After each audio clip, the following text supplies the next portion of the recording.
I've been on a handful of blind dates enough to know that expectations are a dangerous thing. Too low, and you come off jaded. Too high, and you're setting yourself up for a fall. But this one felt different. Maybe it was the way Jess talked. About her friend, you'll love her, she said. She's smart, funny, a little mysterious. Mysterious. That was the word that stuck with me. So I said yes. I showed up to the restaurant 15 minutes early. Nervous energy buzzed under my skin as I picked at the edge of the menu. The place was nice, intimate without trying too hard. Dim lighting, exposed brick, soft jazz leaking through the speakers. At exactly 7 o'clock, she walked in, tall, dark hair pulled back into a sleek ponytail, a long beige coat over a green dress, confident steps. Her eyes scanned the room, and when they landed on me, she smiled, not a polite smile, but a knowing one, like we shared a joke we hadn't told yet. "Hi," she said as she sat down. "You must be Evan. And call me Claire." Her voice had a calm strength, like someone used to being in control. We talked, laughed, shared appetizers. She asked a lot of questions, good ones. She wasn't just nodding along, she was listening. And when I told her about my job in app development, she didn't glaze over like most people do. Instead, she leaned in, curious. "You work in tech?" she asked, stirring her wine with a gentle hand. "That's useful." "Useful?" She smiled, almost slyly. "In a world like this?" "Definitely." We joked about dating apps, about ghosting and catfishing and filters. It was easy, maybe too easy, until her phone buzzed. She didn't check it right away, just glanced, then flipped its screen down on the table. But I caught the name on the lock screen. Marcus, do not answer. It blinked again, then again, and again. She noticed me noticing. "Sorry," she said, sliding the phone into her purse. "Ex-boyfriend. Doesn't take hints." But something was off.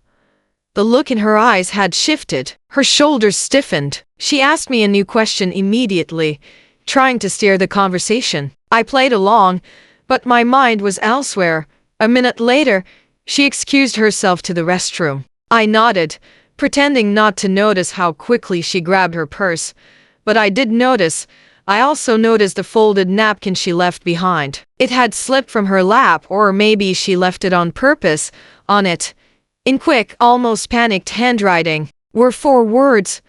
"Don't trust the phone." My fingers brushed the napkin again, trying to decide if I was reading too much into it. But the writing was real. The urgency in the way the letters were scrawled, like someone trying to warn me without setting off an alarm, was real. What did she mean by "don't trust the phone"? I slipped the note into my jacket pocket just as Claire returned. Her smile was back, but it didn't reach her eyes. "Everything okay?" I asked, watching her closely. "Yeah, just a long line," she replied. I didn't mention the napkin. I didn't ask any questions. Not yet. Instead, I suggested we take a walk, get some fresh air. She hesitated, but then nodded. Outside, the city was cool and quiet. Streetlights flickered to life above us. We walked shoulder to shoulder, neither of us speaking. Finally, I broke the silence. "Claire, is there something going on?" She paused, mid-step. "Like what?" I shrugged, trying to keep my tone light. "I don't know. You seem distracted." Her expression softened. "I guess I'm just nervous. Blind dates aren't usually this intense."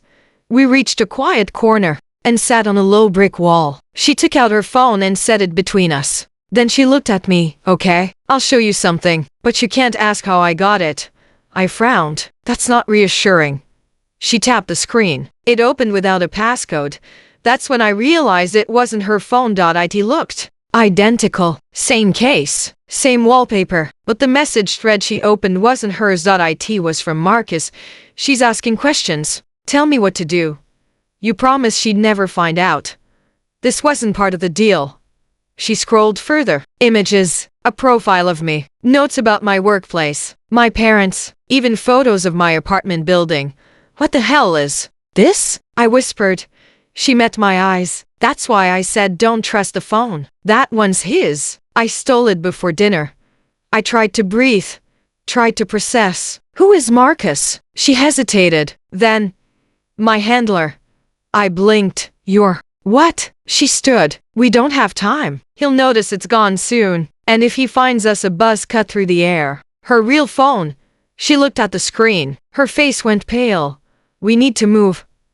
The cold night air bit into my skin as Claire and I hurried down the dimly lit sidewalk, the weight of the stolen phone heavy in her hand. Every shadow seemed alive, every sound a potential threat. I kept stealing glances over my shoulder, half expecting to see someone or something following us. "Who is Marcus?" I demanded, voice barely above a whisper. Claire's eyes darted nervously. "He's complicated. My handler. I'm not just some normal woman. I'm part of something bigger, and Marcus is in charge." "Part of something bigger? What does that even mean?" She hesitated, then said, "I'm involved in covert operations espionage. I work undercover." I stopped dead, staring at her in disbelief. "You're a spy? On a blind date?" "Not exactly a spy," she corrected. "More like an asset. Someone who's been trained and manipulated. I was placed to monitor people like you." "Me? Why me?" Before she could answer, a sharp beep vibrated through the air. Her real phone. Marcus had found the missing device. "We need to get somewhere safe," Claire said urgently. "Somewhere no one knows about." We ducked into a narrow alley and she pulled out a set of keys, unlocking a heavy metal door disguised as a dumpster enclosure. Inside was a cramped stairwell leading to a basement.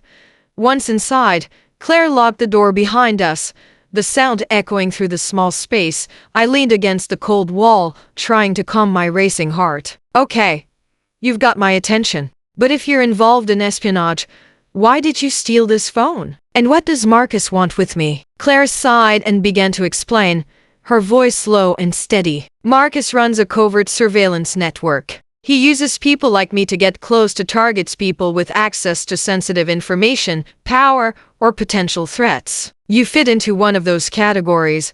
I shook my head. "I'm just a software developer. I write apps. I'm nobody. Important." "Not true," Claire said firmly. "The app you're working on could be a game changer. There are forces who want to control it or destroy it." I swallowed hard. "Why didn't you tell me any of this earlier?" "Because I didn't know how," she whispered. "Because I was scared. And because I had to protect you." The basement felt more like a cage than a refuge. The stale air and flickering fluorescent light only heightened my anxiety. Claire paced while I sat, trying to process everything. She just told me. Espionage. Surveillance networks. My app being more important than I ever imagined. "Why tell me now?" I finally asked. "Why risk everything by stealing Marcus's phone?" Claire stopped pacing and met my eyes. "Because he's onto me. If I don't act fast, he'll come for me and anyone close to me. That means you too." My head spun. I wanted to run, to hide somewhere safe, but my legs refused to move. "We need a plan," I said, suddenly feeling the weight of responsibility. "How do we stay one step ahead?" Claire smiled faintly. "That's why I arranged this meeting tonight. To gauge if you're trustworthy." "Trustworthy? You mean recruit me?" "Not recruit," she said softly. "Partner. You have skills I don't. And together, we might stand a chance." Before I could respond, her phone buzzed again. This time, she glanced quickly and frowned. "It's Marcus," she said. "He's escalating." "What does that mean?" "Means we don't have much time." The tension was palpable as Claire and I left the basement refuge, stepping into the cold night with the weight of the unknown pressing down on us. Marcus was no longer just a shadow. He was a very real threat, closing in fast. "Where do we go now?" I asked, my voice low but steady. Claire looked around cautiously. "I have one last safe place. A friend who owes me a favor. He's off the grid." We slipped through back streets and alleys until we reached a nondescript building. Inside, dim lights flickered over walls lined with monitors and equipment. A hacker's haven. Her friend, a weary man named Theo, greeted us with a nod. "Marcus is tracking all our moves," Claire said. "We need to cut him off before he finds us." Theo's fingers danced over the keyboard. "I'll scramble his signals, but it won't hold forever." Suddenly, the main screen flickered, an incoming video call. Marcus, his cold face filled the screen. "Claire, you're making a mistake. Leave this now or pay the price." Claire's jaw tightened. "We're done running." In that moment, I realized the gravity of the situation. This wasn't just about me or Claire. It was about fighting back against control, lies, and manipulation. Together, we devised a plan to expose Marcus and his network. Using my app's coding skills and Claire's insider knowledge. It was risky, dangerous, but it was our only chance. As dawn broke, we launched our Counter-Strike, sending data packets, exposing secrets, shattering the digital veil. Marcus's empire began to crumble, and in the chaos, Claire and I found something unexpected: freedom.